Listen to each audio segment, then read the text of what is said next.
बिस्मिल्लाहिर्रहमानिर्रहीम। सीरतुन्नबी सल्लल्लाहु अलैहि वसल्लम, बाब नंबर 17, गुमशुदा बेटा। लेकिन एहतियात के बावजूद हज़रत अली रज़ी अल्लाह ताला अन्हों के वालिद को उनके कबूल इस्लाम का इल्म हो गया, तो उन्होंने हज़रत अली रज़ी अल्लाह ताला अन्हों से इसके मुतल्लिक इस्तफ़सार किया। अपने वालिद का सवाल सुनकर हज़रत अली रज़ी अल्लाह ताला अन्हों ने फरमाया, अब्बा जान, मैं अल्लाह और उसके रसूल पर ईमान ला चुका हूँ और जो कुछ अल्लाह के रसूल लेकर आए हैं उसकी तस्दीक कर चुका हूँ, लिहाजा उनके दीन में दाखिल हो गया हूँ और उनकी पैरवी इख्तियार कर चुका हूँ। ये सुनकर अबू तालिब ने कहा, जहाँ तक इनकी बात है, यानी मोहम्मद सल्लल्लाहु अलैहि वसल्लम की, तो वो तुम्हें भलाई के सिवा किसी दूसरे रास्ते पर नहीं लगाएंगे, लिहाजा उनका साथ ना छोड़ना। अबू तालिब अक्सर ये कहा करते थे, मैं जानता हूँ मेरा भतीजा जो कहता है हक है। अगर मुझे ये डर ना होता कि कुरैश की औरतें मुझे शर्म दिलाएंगी तो मैं ज़रूर उनकी पैरवी कबूल कर लेता। अफ़ीफ़ कुंदी एक ताजिर थे।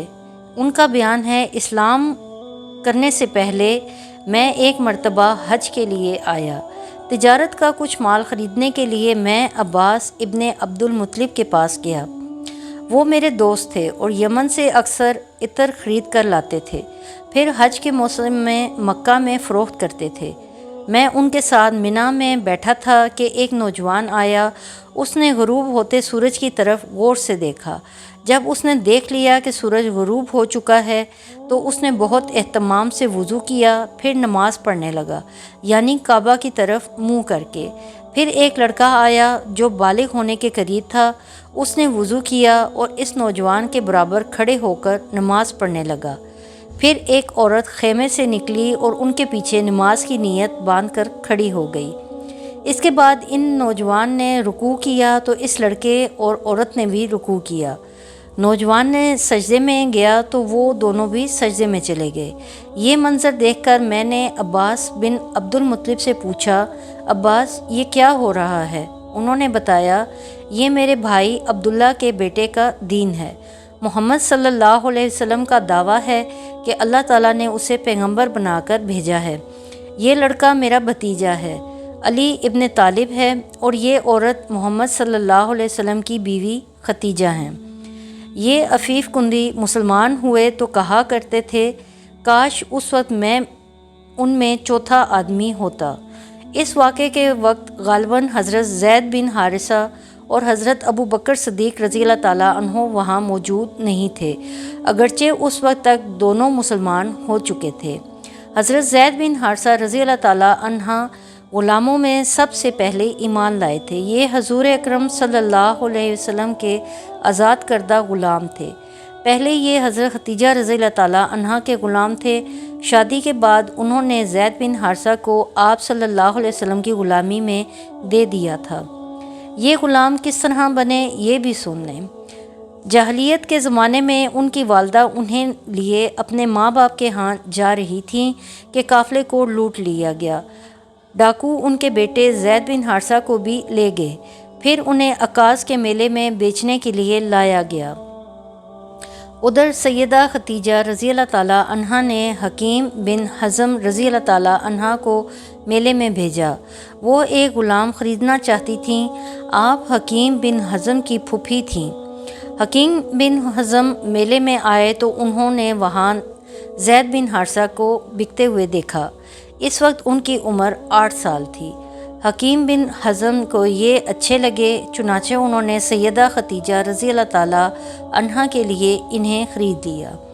हज़रत खतीजा रज़ी अल्लाह ताला अन्हा को भी ये पसंद आए। उन्होंने इन्हें अपनी ग़ुलामी में ले लिया, फिर नबी अकरम सल्लल्लाहु अलैहि वसल्लम को हदिया कर दिया। इस तरह हज़रत ज़ैद बिन हारिसा आप सल्लल्लाहु अलैहि वसल्लम के ग़ुलाम बने। फिर जब आपने इस्लाम की दावत दी तो फ़ौरन आप पर ईमान ले आए। बाद में हजूर सल्लल्लाहु अलैहि वसल्लम ने उन्हें आज़ाद कर दिया था, मगर ये उम्र भर हजूर सल्लल्लाहु अलैहि वसल्लम की खिदमत में रहे। उनके वालिद एक मुद्दत से उनकी तलाश में थे। किसी ने उन्हें बताया कि ज़ैद मक्के में गए हैं। उनके वालिद और चचा उन्हें लेने मक्का मुअज़्ज़मा की तरफ चल पड़े।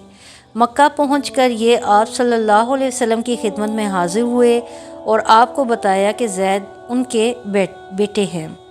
ساری بات سن کر آپ نے ارشاد فرمایا، تم زید سے پوچھ لو، اگر یہ تمہارے ساتھ جانا چاہیں تو مجھے کوئی اعتراض نہیں، اور یہاں میرے پاس رہنا چاہیں تو ان کی مرضی۔ زید رضی اللہ تعالیٰ عنہ سے پوچھا گیا تو انہوں نے نبی اکرم صلی اللہ علیہ وسلم کے ساتھ رہنا پسند کیا۔ اس پر باپ نے کہا، تیرا برا ہو زید، تو آزادی کے مقابلے میں غلامی کو پسند کر رہا ہے۔ جواب میں حضرت زید نے کہا، ہاں، ان کے مقابلے میں کسی اور کو ہرگز نہیں چن سکتا۔ آپ صلی اللہ علیہ وسلم نے حضرت زید رضی اللہ تعالیٰ عنہ کی یہ بات سنی تو آپ کو فوراً حجر اسود کے پاس گئے اور اعلان فرمایا، آج سے زید میرا بیٹا ہے۔ ان کے والد اور چچا مایوس ہو گئے، تاہم نبی اکرم صلی اللہ علیہ وسلم نے انہیں اجازت دے دی کہ وہ جب چاہیں زید سے ملنے آ سکتے ہیں، چنانچہ وہ ملنے کے لیے آتے رہے۔ تو یہ تھے حضرت زید بن حارثہ، جو غلاموں میں سب سے پہلے ایمان لائے۔ حضرت زید واحد صحابی ہیں جن کا قرآن کریم میں نام لے کر ذکر کیا گیا ہے۔